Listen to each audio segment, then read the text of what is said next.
there's a lot of mutual respect after you go to toe-to-toe with somebody. But not too often have I been in a fight where I've actually hated the guy, like wanted to kill the guy. Chris and I went toe-to-toe January 28th, 2012. There's the date. There's Dustin the date. That should be the new nickname. You're like an old girlfriend. You remember everything. Everything, just bringing up old shit. Like, anytime you fight somebody and beat them or lose to them, you want to see them do well. After fighting Chris, it was cool to see him go on the 5-fight win streak and inspired me to continue my career. Chris, you've only been knocked out once, I think. bite your tongue. Never. I was going to say, Yeah. Really? Do you retire the game or do you let the game retire you? well, I'd hope that I retire the game. I certainly don't plan on sticking around longer than I should. I think my wife would kind of argue right now. She's like ready for me to just not abuse my body so much. Fighters will always keep fighting. Sometimes they have to be safe from themselves, right? So in no other sport is it like, are you okay? Can you keep going? They shouldn't put it on the fighter.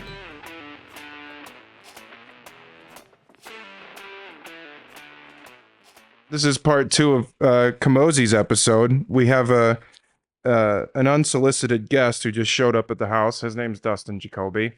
Flesh. I'm kidding. He's always welcome on this pod. He's helped create this pod.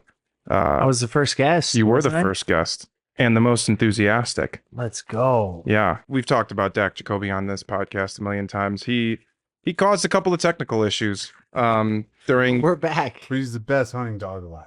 Yeah, He was a good one, man. Out of all the ones. What? he's still alive. He just went outside. He's still here, bro. He's still kicking. Those balls were like on my left foot about Yeah, he lets you 25 know. minutes ago. Yeah. We had to share the room with Dak's balls. Apparently, you can make a lot of money doing that, just showing your balls. Dog balls, I don't know the I think restriction. there's some money that could be made.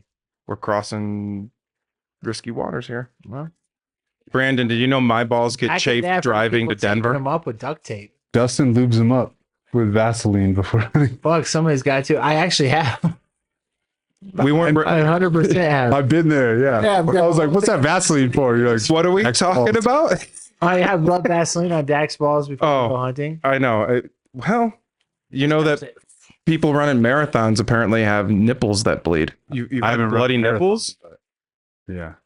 No, it was during when I wrestled in high school. We used to do like a 13-mile run before I think it was Thanksgiving or Christmas Yeah, break. like up Morrison Road, wasn't it? Yeah, Morrison to Evergreen, up the canyon. And I showed up like a dipshit the first year with a t-shirt on and a beanie, and my shirt froze.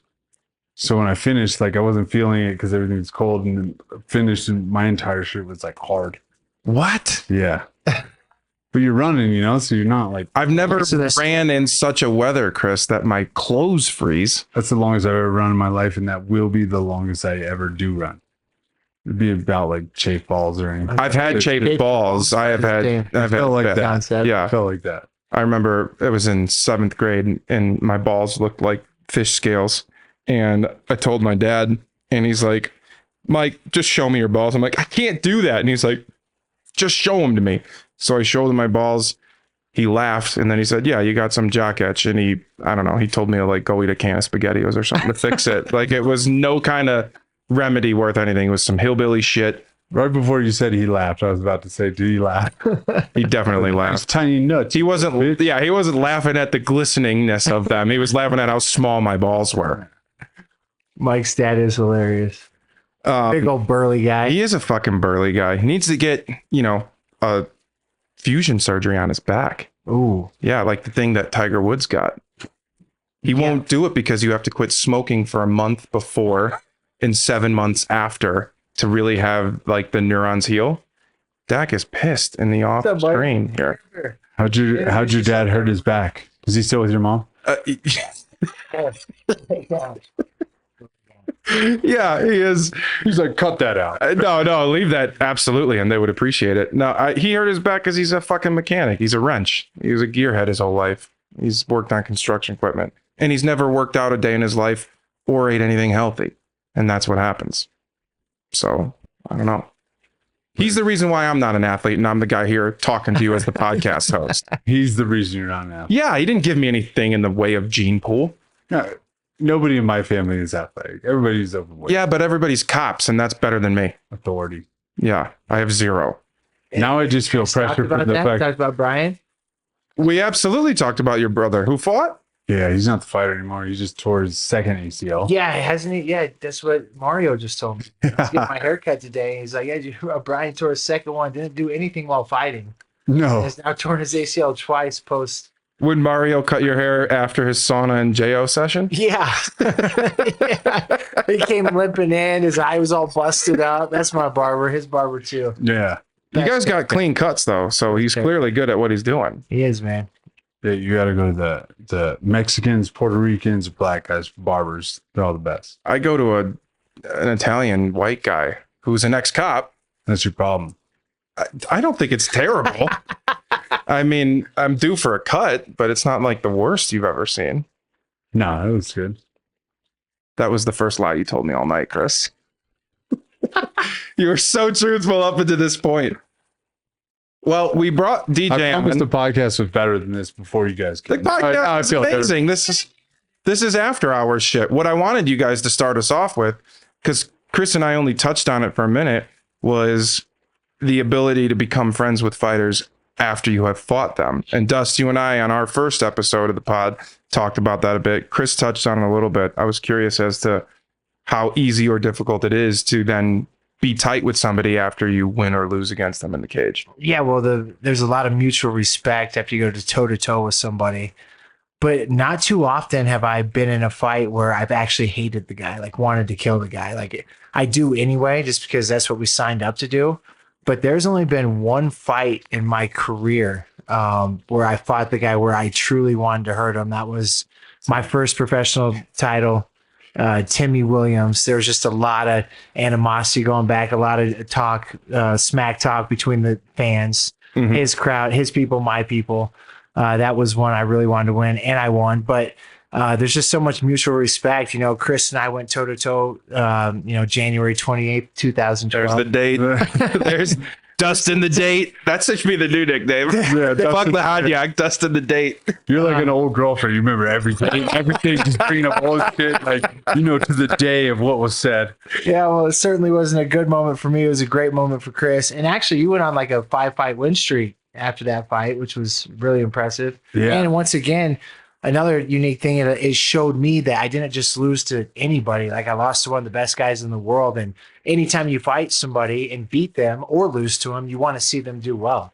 You don't want to beat a guy and then 10 other guys beat him right in a row. You don't want to lose to a guy and certainly watch him lose, to the next few guys. So after fighting Chris, it was cool to see him go on the 5-fight win streak and inspired me to continue my career and eventually made my way out to Colorado because of Chris. How long after that though did you guys ever cross paths in Glory? I don't recall if you were both in the promotion at the same time. No, we were already trained together, like when I signed with Glory. Okay. So Dustin kind of like led the way for me to Glory because I got cut by the UFC after The second in a time. row. Yeah. No, I don't know, whatever my last stint was. Okay, the third time. Okay. So then Dustin gave me an intro to Glory. Mhm. And then that's how that started. Speaking of dates, on this day, 7 years ago, you fought at Madison Square Garden. I only know this one because it showed up on my Facebook. Man. Today? Yeah, today. And you beat that kid. You stomped that dude. You threw like it was like a 30-punch combo. You like fucking brain me. You hit him with I the Smash stomped that Brothers today, melee. actually, on my memories, but it was today. You fought it. No shit. Yeah. You don't remember that? And was that your first? No, I remember the fight, but I don't remember the day. Was that your first? Yeah, that was the fight? first one. That was like a fight that I like talked shit, and then I had What was Kyle something? Gosh, what was his name? I'm Anyway, such a dickhead. I had like a rapper walk me out and everything from New York. What promotion was this? it was for Glory. You had a rapper walk you out? Yeah, and he was like Not that rapping bad. the whole way. No, he you're was ahead like, of the time. yeah, he was like rapping the whole way and doing all Did this you stuff. know him? Yeah, Okay. like he was one of my favorite like underground rappers. And he was from New York, and I was like, no shit, you be down to do it? And then like talking to Glory, I'd never kickboxed before. I think that's kind of cool though. Kind of, but I was second guessing it in the locker room because I'm like, I'm a fucking douchebag. Like I've never. Welcome to my life, Chris. I think that all the fucking time. I trained kickboxing, but never kickboxed before. And I was like, this is basically my first fight ever, in like a different sport. Yeah. And Kind of like talking to fighters, but you've never fought before. Yeah, I know a remember little bit thinking, about like, that. I got this rapper guy, all this stuff, and then like, what if I get knocked the fuck out? Like, But you didn't. I know. I remember Dustin being like, "Hey, listen, we've been doing MMA and shit forever." He's like, "It kind of feels like sparring. They have bigger gloves on." I was like, "Yeah, you're right." Like, I felt a little better after that Yeah. because he had already had like fucking 20 plus, yeah. 15 Or yeah, Glory I probably fights. 15. I think I had 22 altogether with Glory, but You feel like you lose power. Those were Glory was 12 ounce or 10. parents, You feel like you lose a little power with them? not at all. I feel like I could knock anybody out with the boxing gloves on. Yeah. Yeah, you can just throw harder. Harder when I don't know. Like, I feel like you can just really wing them. You can really wing them with the boxing gloves. And more of the glove catches you. Sure. So, you know, the MMA glove, I hit you, it's a little more precise. Mm-hmm. The big boxing glove, I'm not really, I still am aiming at a target, but You have a bigger. a little bit goes a long Mhm. way. Yeah. So, different experiences. I don't knock anybody out, so like, mine are like, I'm like, I gotta I hit. thought we were going I somewhere gotta else hit with him that for a 100 second. times. Like, no, I mean, I've always said that about my career is like, I don't have the like, fuck you, stop you power. Mine's always, unless you're fighting Joe Riggs. yeah, with my knees or like Well, bare what's knuckle. I've got knockouts, but It makes me feel like a piece of shit or like a little sissy boy because every time he says that, Chris is actually the first one to break my nose, and he had like a flash knockout when we fought at the end of the first round, dropped me. I came right away, but it was a big right hook and it put me down. It was a flash knockout. I remember everything flashed. I dropped to my ass and I was right up, but it definitely flashed me. So yeah, he says he doesn't have power, but I've got a pretty good chin. To be fair, I was going to say maybe Yeah. he woke the chin up because after that, you've taken shots and still been in those fights. Yeah, for sure. It was, but it's funny. I haven't been flashed a lot, and in one fight, you know, I vividly remember. Do you think Camozzi flashed me? you've got a very defined jaw, right? And as one man with a big face to another, I feel like that's a handsome thing. However, do you think it has any impact on your ability to take a punch? I think so. Absolutely. I mean, everybody, you know, throws shade my way. Like if I get chin of the year at the gym, then I'm like, well, yeah, you know, Can you explain chin of the year to? chin of the year is just like somebody that's taken some shots and like walked through them. Okay. And wasn't really phased. Yeah. I don't want to be known for a guy who's No. like chin of the year, but at the same time, if you're going to play this game and fight this fight, you better have a fucking chin on you. And that's one thing I have been blessed with. And, you know, you don't have that forever either. You know, that thing tends to go away Yeah, as you've seen throughout, you know, various other careers. But unfortunately. Chris, That's you've only been knocked out once, I think. bite your tongue. Never. I was going to say, Yeah. Really? No, I've never been. Well, we're going to have a conversation with the record keepers because they say one on there. No, there's one TKO on my record from a cut. Okay. The doctor stopped it. I've never, outside the cut, I've never been stopped strikes or anything. Stand But corrected. I'm sorry. that's why, that's my claim to, bite your tongue. that's my Yeah. claim to anything is like, I'm not Shut fast, the fuck up. explosive, athletic.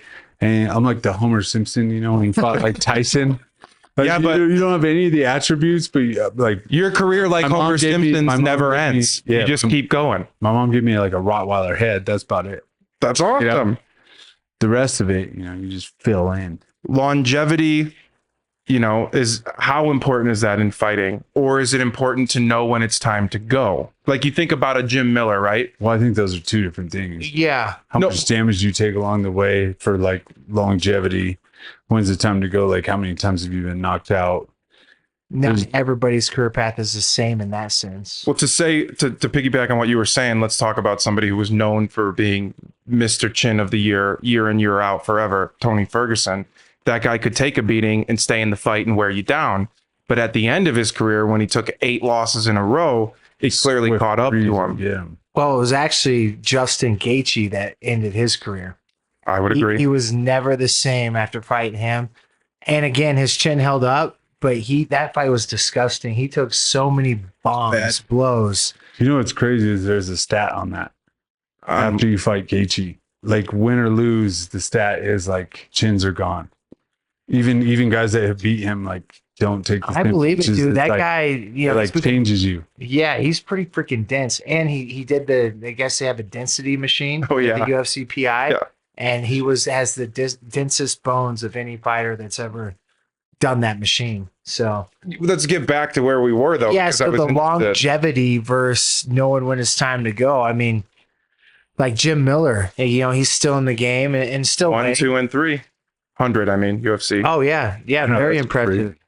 And I guess it's just all, God willing, health permitting. Is it a matter, like everybody says this? I think probably 5% of the people who say it though actually adhere to it.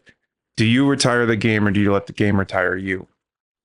Well, I'd hope that I retire the game. That would be my hope. Yeah. I certainly don't plan on sticking around longer than I should. I think my wife would kind of argue right now. She's like ready for me to just not abuse my body so much. But at the same time, my career is still going very strong and I'm doing great things. And that's another thing too, is finally making good money. We fight for so long. It takes forever to actually make the good money. And then it's like right when you're doing it, it's like, oh, you should go, you save yourself. But yeah, we're all just trying to make the NFL practice money. And then that's like, right. No shit.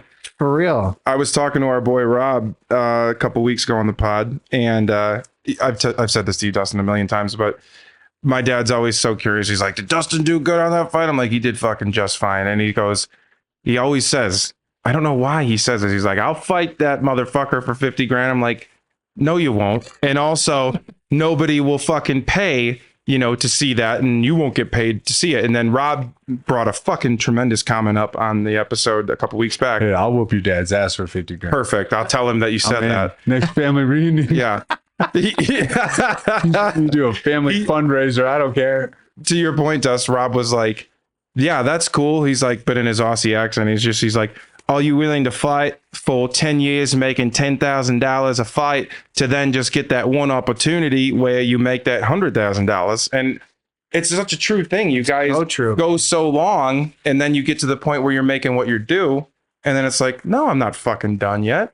I don't want to be done yet. At least. Right. Yeah, but that's one of the hardest parts. Yeah, think about what you said. Like, you fight for 10 years so you make that $100,000 paycheck. Mm-hmm. How long what is it? $100,000 doesn't buy you a house or anything here, at least in Colorado. Like, but that's not even livable money. If you made $100,000 in a year, you're almost like average. Wow. No. In Denver. Oh. Yes, I got the consiglieres back here, Kelly and Kayla, telling me what that's worth. There's a reason why Kelly handles the bills in our house. $100,000 is a lot of money to me. It's a lot of money, but it's not what it used to be. It's really not that much. What do you pay? You pay, I mean, just roughly 10% to your gym, roughly half of it, 10% to your manager, 20 to 30% managers, to your government. coaches. I know. And when you got Caruso as a fucking manager, it's overpaying, in my opinion. For the record, Caruso is going to be on the pod in the morning. Check into that one the week following this episode release. I hope he doesn't get pissed I said that. No, I think he'll just take it on the chin. Fuck him. I think he takes it on the chin. Speaking of chin, I'd like to talk about teeth. We had a story that you were telling us. We didn't even dig into your last bout. And to be honest with you, the reason why I didn't dig into your last bout, which if I can just rant for 60 seconds. Because I lost? No, you fucking won. You fucking won. And one Italian to another. The Italians are cunts. That was a bullshit Homer fucking commission that called that shit. Anyways, you kind of had an unfortunate amount of damage in that fight. I would love to hear a little bit more about the story. Did you walk away clean? Are we smiling with all teeth aligned? Clean as day. I don't know if the camera saw Chris, and I would never ask you to look. You savage. Oh, man. Does that hurt? No, it doesn't hurt at all. And I think I like cursed myself, like, because before the fight, I was like, man, after this, I'm getting veneers. Yeah. I kept saying to Whitney and everybody, I'm like, I'm gonna get, because I've always like hated my teeth. I'm like, I'm gonna get veneers. And then lo and behold, the only fight in Just wait till you go to BKFC. like 60 fights. How many pro fights have you had? I don't even know. I think I'm close to 60. You Yeah. have? Anyways, 49 fights and you didn't fuck them up. Yeah. Never had a tooth knocked out or anything. And then I have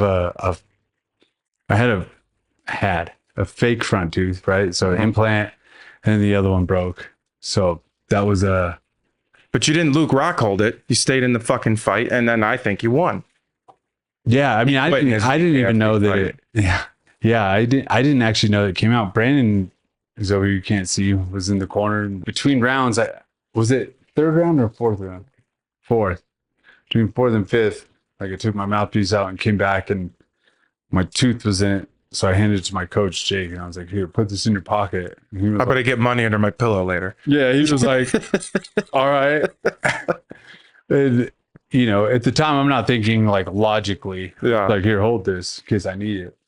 You know, and Like losing a contact, yeah, casually lose a tooth. Like, here, hold this real quick. Do you fight with your contacts on? I do, yeah. yeah, bunch of guys do.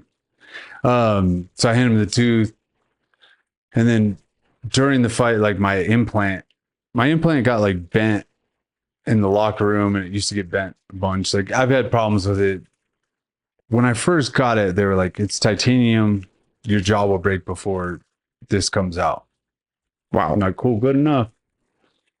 Since I got it, it bends all the time, like sparring, everything. But this time it bent like backwards where I couldn't get it. So if you watch the fight, I'm literally trying to like From a punch?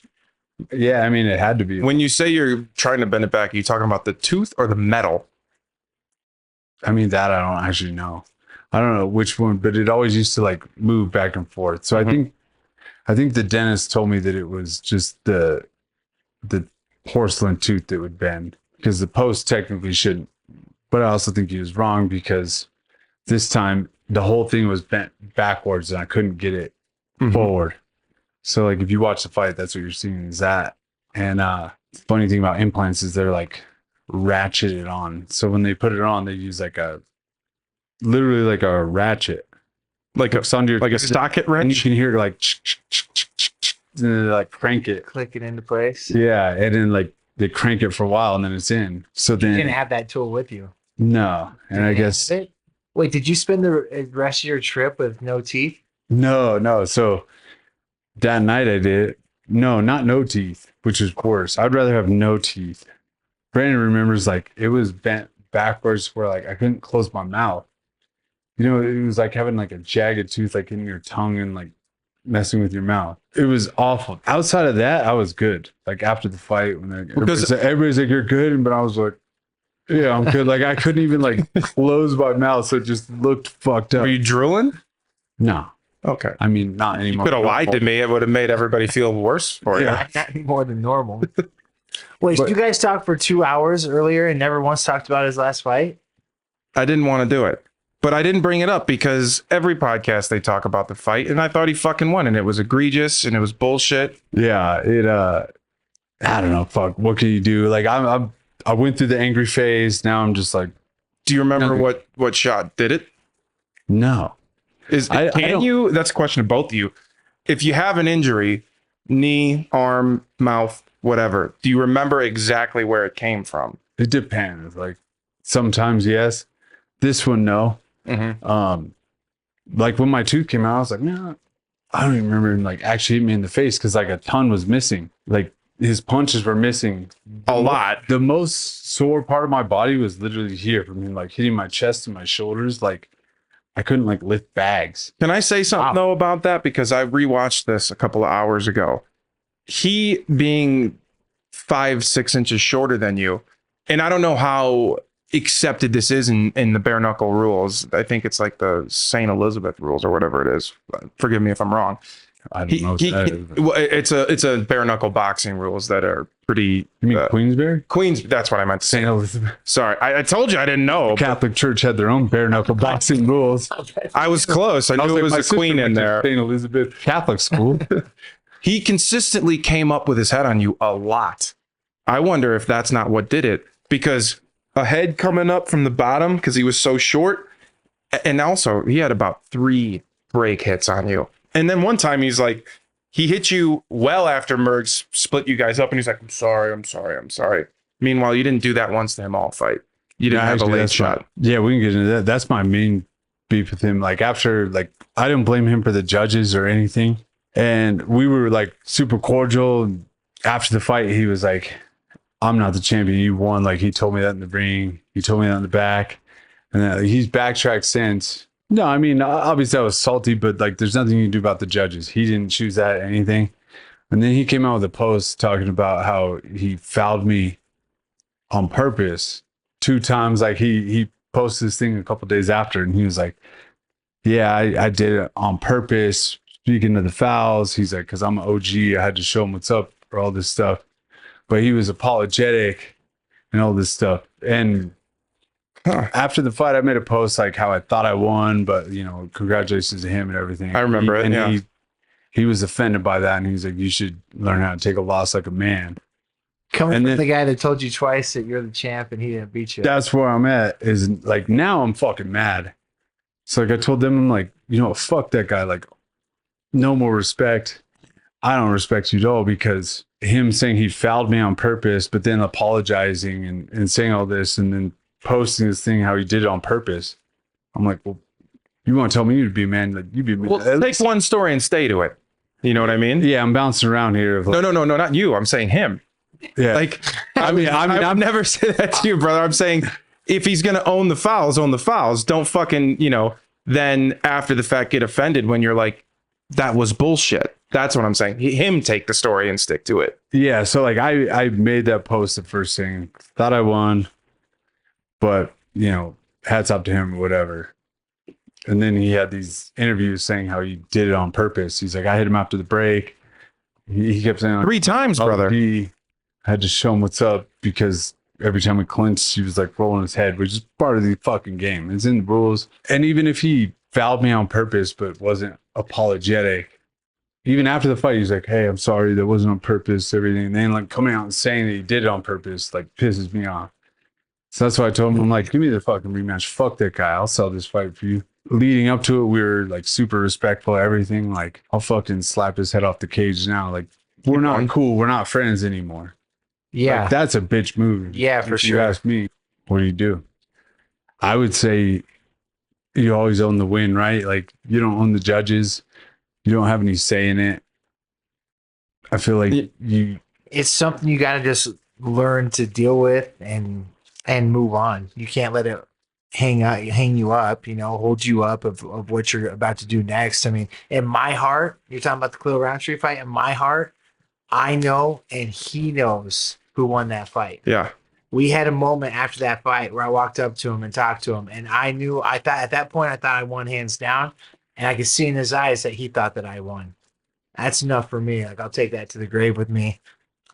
Not much more you can do now. I think another example to answer Chris's question would be for me to make kind of a reflection on when Aljamain Dion with the illegal knee.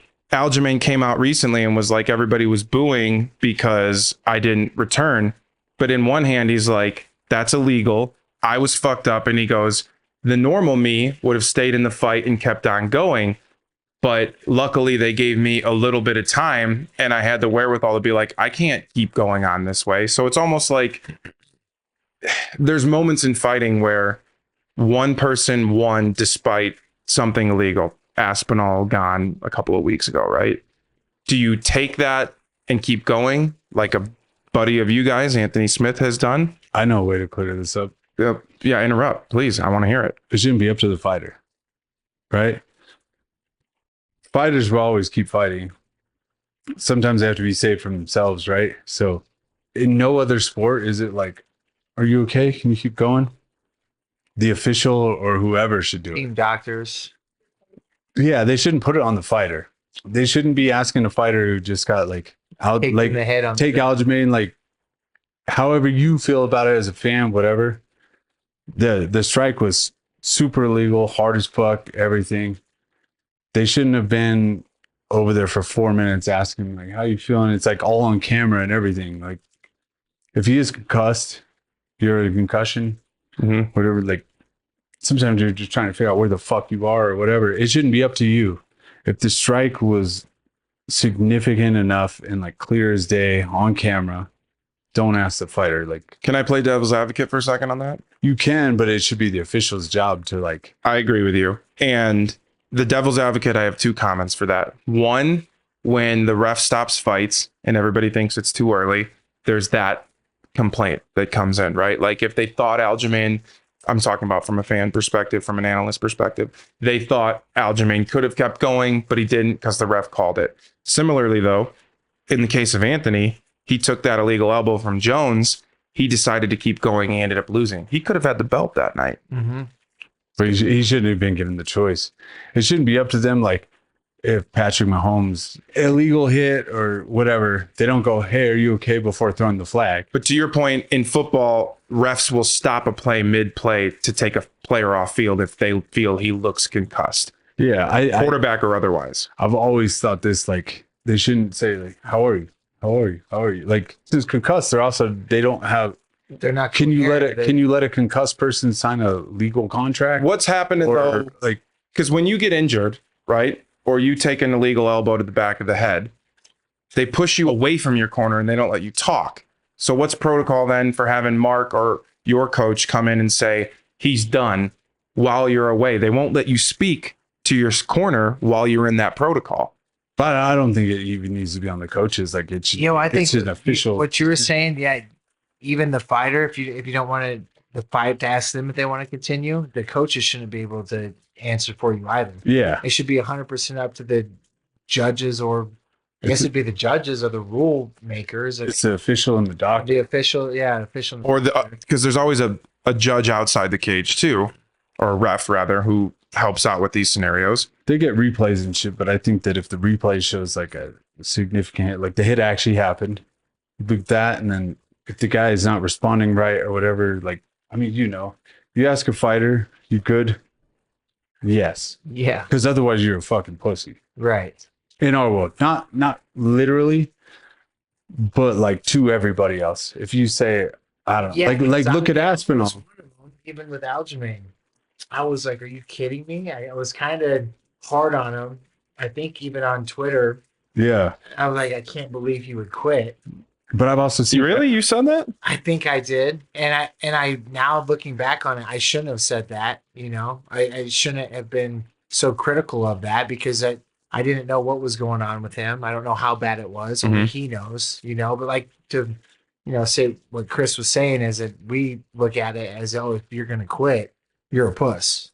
Yeah. Can we double down on that? And I want the thought from both of you really quick because this is relevant. What about Aspinall? Yeah, I mean, His dude's eye, he had a finger and a half in his fucking eyeball. Yeah. Yeah. Again, I just can't comment on that because I don't know what he was going through. So you're answering that post Aljamain thoughts. Yeah, Okay. exactly. Yeah. You never know what exactly they're going through, yeah, like the doctor's job is to be the fucking doctor, right? If you take an eye, they cover one. Can you see this? Can you see that? I don't know. And they're not just asking like, can you see my fingers? They're looking at how you react. What the fuck are those guys paid for if they're not making like real calls, No cop or anybody goes to a car wreck, like a bad car wreck where people are fucked up and being like, "Hey, You can get in the car. Stein Right? is saying you're okay or drive out of here. Are you good to drive home?" They don't ever let you fucking drive home, but they'll let you get kneed in the face on the ground or whatever and be like, "You okay?" Like fighters are trained to like keep going. I've seen guys get like concussed at the gym and take 2 showers after, but like finish sparring and then shower and then go back in. You're like, wait, you just came out of the shower, and they're like, oh, Yeah. like, you don't really know what's going on sometimes. It shouldn't be up to you, because when it's up to you, there is a no-win situation, right? Like you go and you lose, you can't even use that as an excuse and be like, well, I didn't know what was going on. Or you quit, or they call the fight, not quit, but they call the fight, and then everybody's like, you're a fucking pussy. What You should about take it out of their hands, because it's not fair. what's even more unfair than that is then in the case, because we were talking about a scenario where Aljamain couldn't continue the fight. In the case of Aspinall called the fight. He's like, I can't see. But then you have Dana. But he shouldn't have been asked. That's your point. Okay, that's fair. I'm just saying that then Dana kind of condemned him for it. And then went back on it. He should either not have an opinion or support whatever the decision was made, regardless of the outcome of I it. agree. Well, everybody makes like an emotional response to it, right? And then Dana's come out and said now, like, oh, well, like his eyes fucked because he still can't see. No, I mean, I think again, it comes down to like they put the decision on the fighter because the camera's on there and they're like, "Are you good? Are you good?" No, I don't think it has anything to do with the promotion, but I think that like has to do with the show. I think everybody wants it to go on, the show to go on. The fans want it. The fighters want it. Promoters probably want it. Yeah. No, the promoters want it more than the fans. Yeah, I agree. Everybody wants it. And that's why it shouldn't be up to the fighter, because then everybody's critiquing that guy one way or the other. Yeah, I agree. I mean, I think that's the best way to solve it is like they should never be in your face and be like, "You good? Do you want to go or no?" Like, yes, I want to go, but I can't see. So what are those? Like, if you can't see, the fight stop, but yes, I want to go. And they always kind of guilt you too. They're like, Yeah. well, if you can't see, the fight's going to be stopped. Yeah. Well, I can't fucking Who's see, they so in that regard? it always the ref and the doctor. The doctor Really? will come in and be like, well, if you can't see, we got to stop the fight. Yeah, it's more of like a question than it's This makes Kelly and I always think about the fact that Michael Bisping fought with one eye for 10 fights and nobody knew about it. exactly great point of like, yeah, He cheated them. He became. Do you know how he did that, Kayla? He memorized the eye exam numbers and letters. There's also a rule in MMA, not BKFC, where if more than half the round is fought and it stops in that second half of the round, you go to scorecards. Yeah.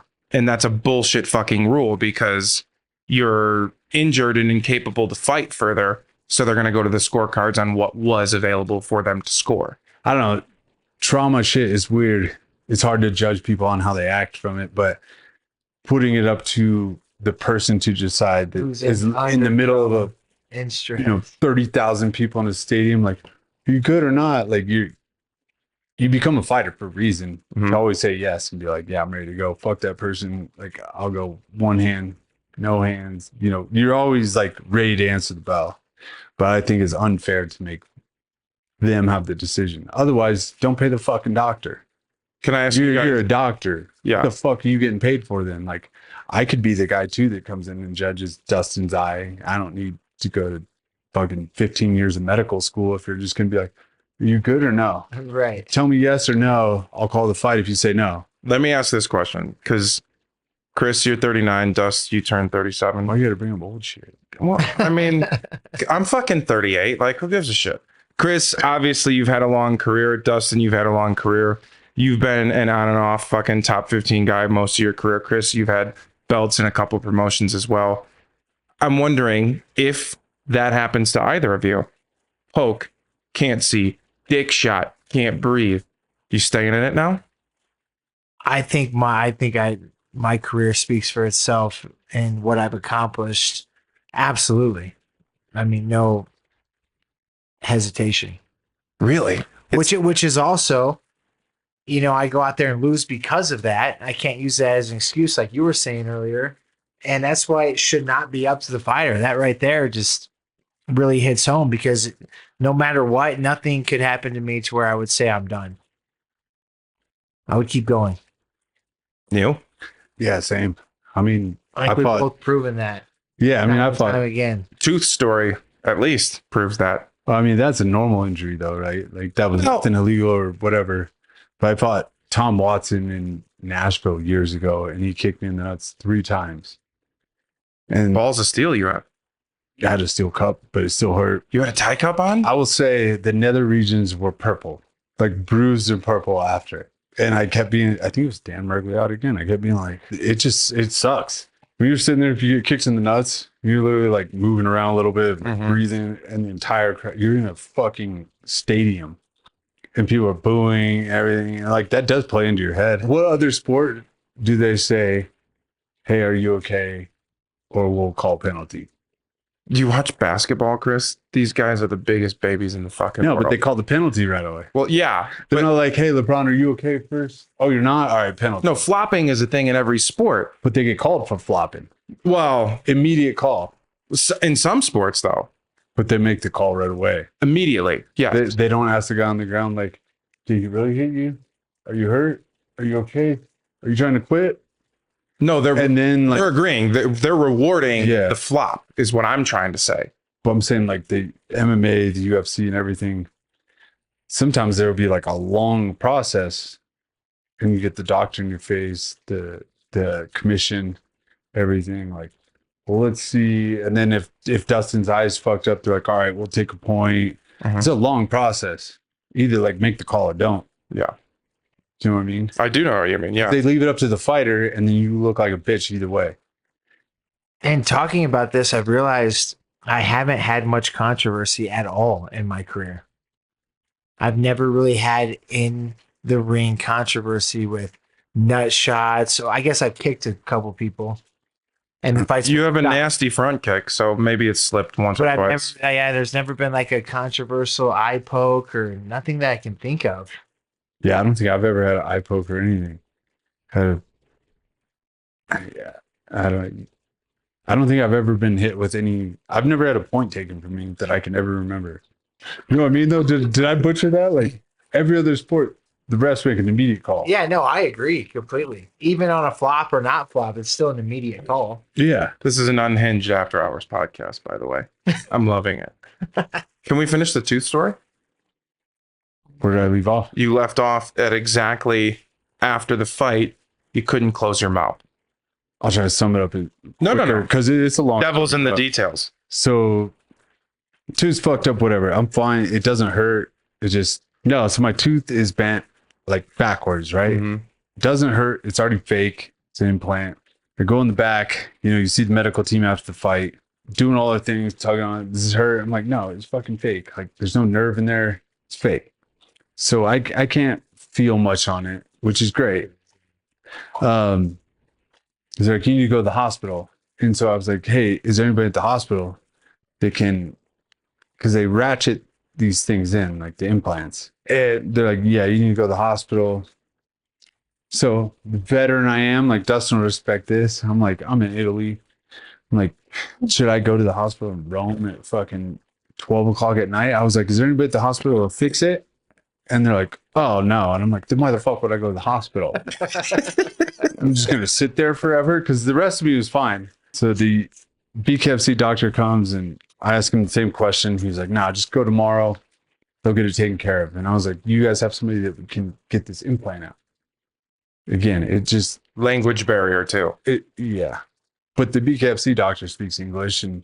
That's good. And yeah, and so that's what I was like, thanks, doc. All right, cool. Yeah, I'm going to go back to my hotel room. I'm going to fucking sleep. And then I'll go get it taken care of and get it out.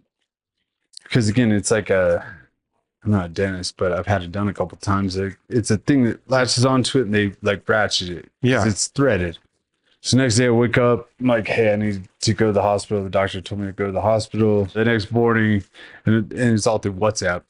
More ridiculous. But Wow. they're like, hey, we don't anybody can take you, take a cab. My immediate response was, take a cab? Go fuck yourself. Like, I don't even speak Italian and I'm fighting for this promotion. Nobody can take me. So I did take a cab and I went to one hospital. So anyways, I took a cab. Yeah. So then I took So I took a cab.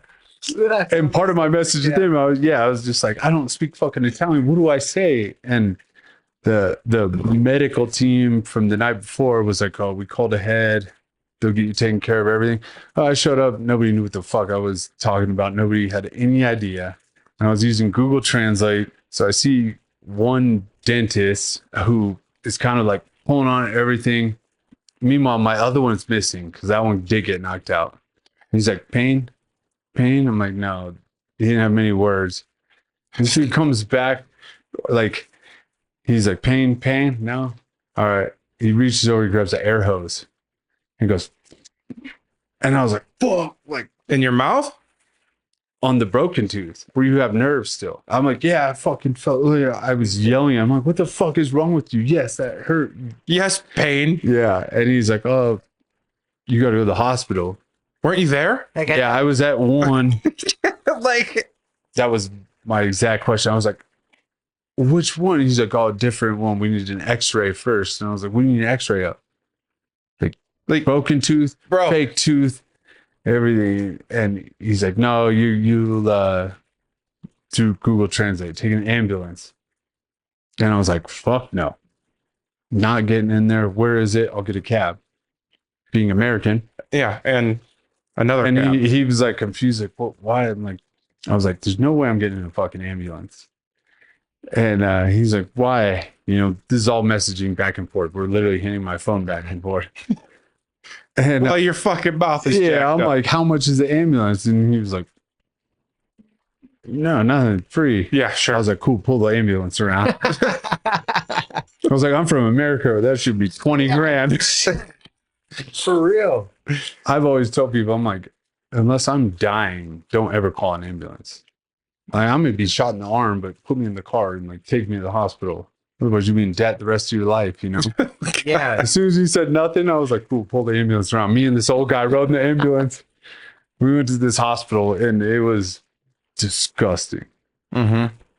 We all want free healthcare until you see fucking free healthcare, I guess, because there were people bleeding out all over the place. Like, they walked me through all these rooms and just people in like horrible stuff. They sit me in a hallway that has gurneys down both sides, and they're like, have a seat here. Meanwhile, I'm only there for an x-ray so this dentist can fucking see me again. The guy across, I still have a picture, I'll send it to you guys for the podcast, is like bleeding out. There's like blood dripping on the floor. I don't know if I think he was in a car wreck because his entire face was bloody and he kept waking up every once in a while. I was there for 2.5 hours. He was Or he fought the night before. On your undercard. No, someone was through him. There were bloody rags on the ground that they kept like coming by and like he's in shuffling between on. consciousness and not. Yeah, he would Christ, wake up bro. every once in a while and be like, Quality health. pass out. Yeah. I waited, 2.5 hours. And finally, like, I'm like texting the people with us and everything. I was like, I don't know, I'm fucking out of here. So I just left. You just walked out? Yeah. And then I started Googling shit.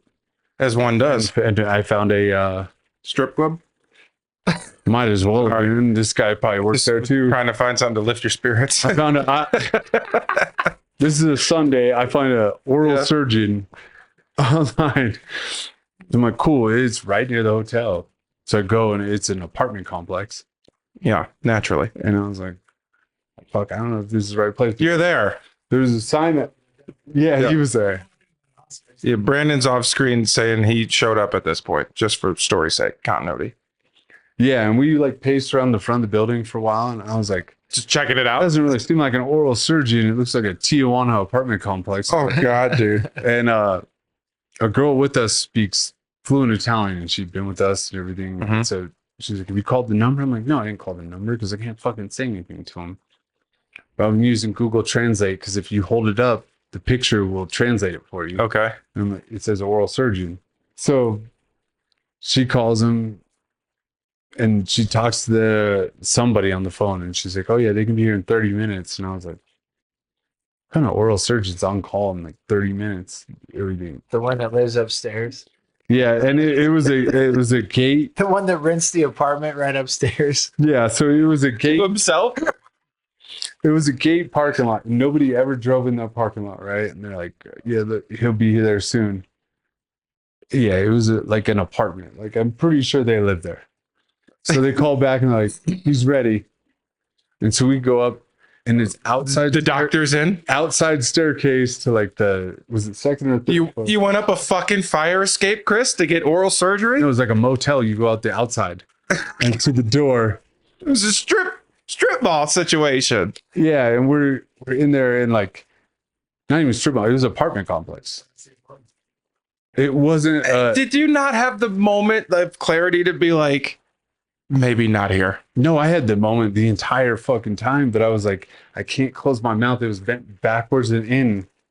So like, it was always. You were in dire It straits. was like He was in in the middle Google of my. Translate because he couldn't talk or open his mouth. Yeah. Ugh.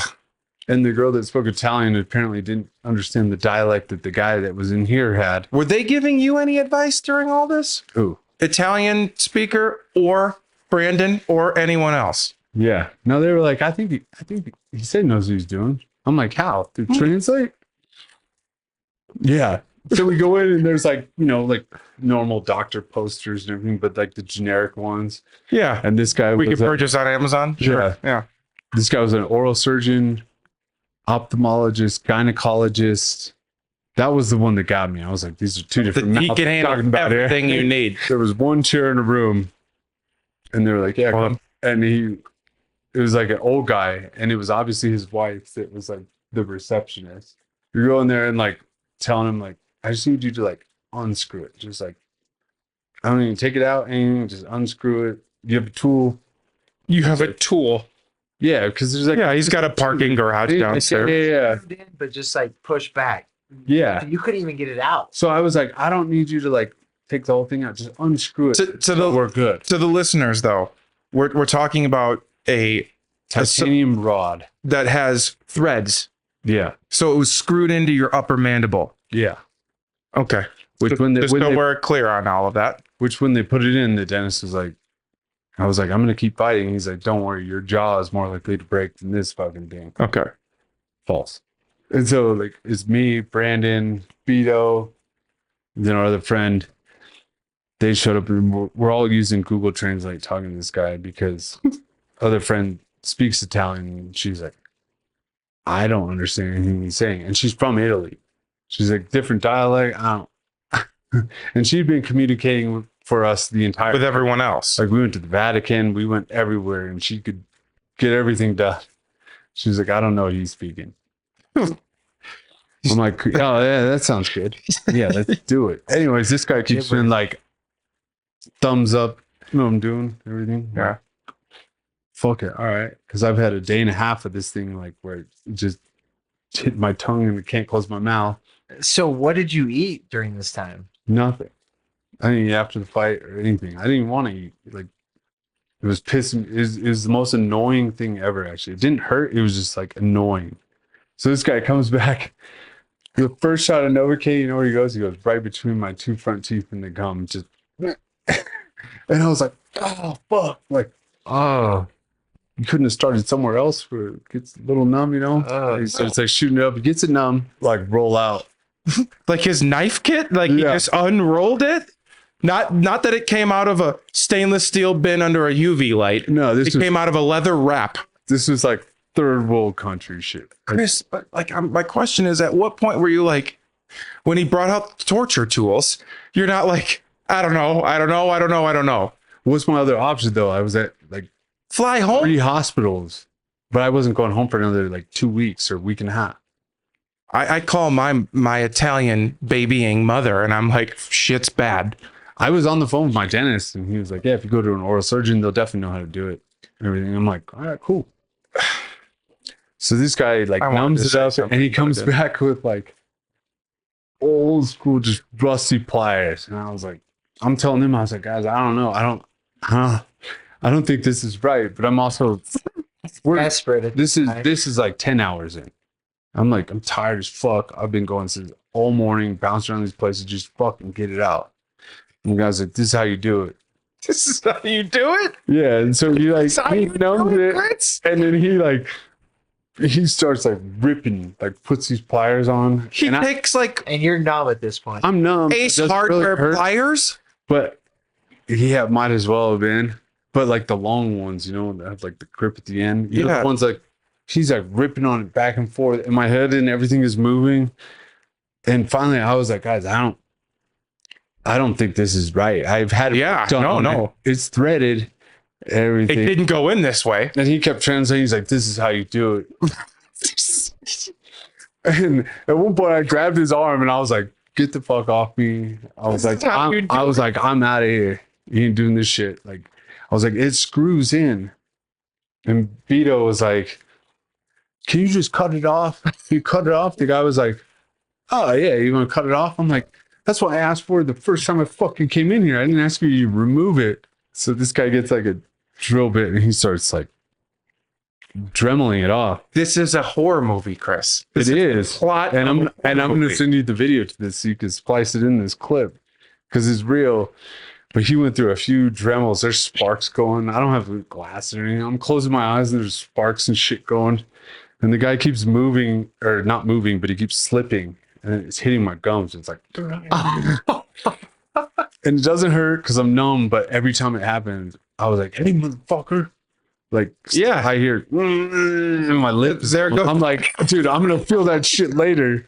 Oh, I'm getting pissed. And Beto is, our buddy has a knife company, like Half Face Blades. And he's like, I deal with metal all the time. He's like, HIPAA's not a thing there apparently, because all my friends were in the room, and Vito's literally Quoting this guy, and he keeps hitting me. He goes, slow the fuck down, hitting him.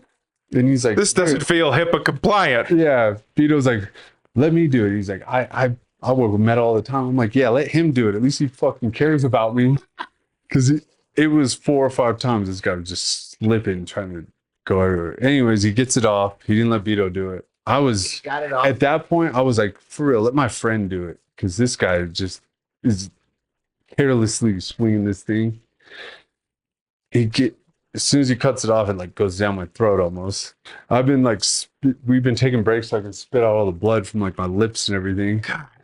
And then the tooth goes, and Vito's like, oh, it's in there. And I'm like coughing it out. Jesus. And then charged me $1,000. I'm like, here, I'm fucking leaving.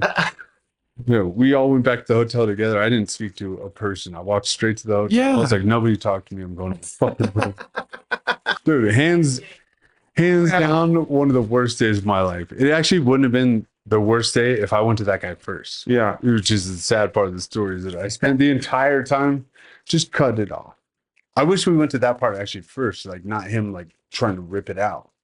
And when I talked to my dentist, because I got him on the phone and I was like, hey, you were wrong about oral surgeons knowing what to do. And I told him, I was like, he tried to rip it out and he was like, what? And I told him the story and he was like, you are so lucky that he did not rip that out, because it's threaded and it would have taken like part of your palate and your jaw out. And like a bolt out of wood. Right. It's bringing everything with it. Welcome to the fight game. You know, the NFL has like trainers and doctors and neurosurgeons that travel with them. I think the moral of the story here is don't fight or ever go to the hospital in Italy. Right? Yeah, man. That's like I fought in Croatia. I fought Alex Pereira. I was gonna say, this is part of the fight game. I bet you got a bunch of stories of like, And I got knocked out and I got back to the locker room. They wanted to take me to the hospital right away. And I was like, absolutely not. I was like, I'm not going to a hospital in Zagreb, Croatia. Mind you, it was like a war zone. There was literally a war there. Like, yeah, Buildings at the fucked. time, it was like 20 years ago. It's like 30 years ago now. Oh, yeah. It was like a war zone. in I remember at Zagreb. this time, and he was like, yeah, buildings are crumbled and shit's getting bombed. I was like, And you know how I am with dates. I mean, I just got knocked out. I literally said, I was like, there's no way I'm going to the hospital. It's March 8th, 2014. I just got knocked out by Alex Pereira. I'm fine. I'm not going to the hospital. Uh-huh. Got my coat and I walked out. Smart play. Yeah, man. I was like, I'm not going through that. And I'm thank God to this day I listened to my intuition. I Yeah. didn't go. Because they would have sent you to a fucking proctologist for a concussion. Yeah, no. they're like, let me check your butthole. They were sitting They exactly. would have fucking checked your prostate. You got fisted by some 80-year-old man. I knew better. I'm like, no way. I am not going. This is the stuff of horror movies. I'm glad I didn't ever fight, man. Especially internationally. Or ever, for that matter. That same kind of thing happened to me in Russia, the one TKO lost. I got a cut from like here to here, and like, you got to go to the hospital. I'm like, no shit. Because I was bleeding like profusely. I'm sure. Towel. In the back, the promotion was like, you got to go to the hospital. I'm like, yeah, I know. Gushing everywhere. And I'm like, can you take me to the hospital? And they're like, we'll call you a cab. Same thing. And we're at the arena. I was like, a cab. I'm like, what the fuck am I going to do in a cab? I'm like, I don't speak Russian or anything. What do I do when I show up? I got them to take me in an ambulance, and they dropped me off in front. You had to walk in? So I walked in, and like they were saying something. I don't even know what the fuck they were saying. I just went like this. Yeah. And I had a gaping wound from my eyebrow to my forehead. I remember that. You look like Harry Potter. Yeah. Voldemort got me. Yeah. Dude, And so they end up like stitching me up. But so many life lessons here we've talked about. yeah. And I feel like, you know, I hope the from listeners are taking notes. you better fucking be wherever the camera could find the camera on that. Get travel insurance. Use my link. No. All right. Well, I appreciate you boys. I should get- It was a good little I should- behind the scenes situation.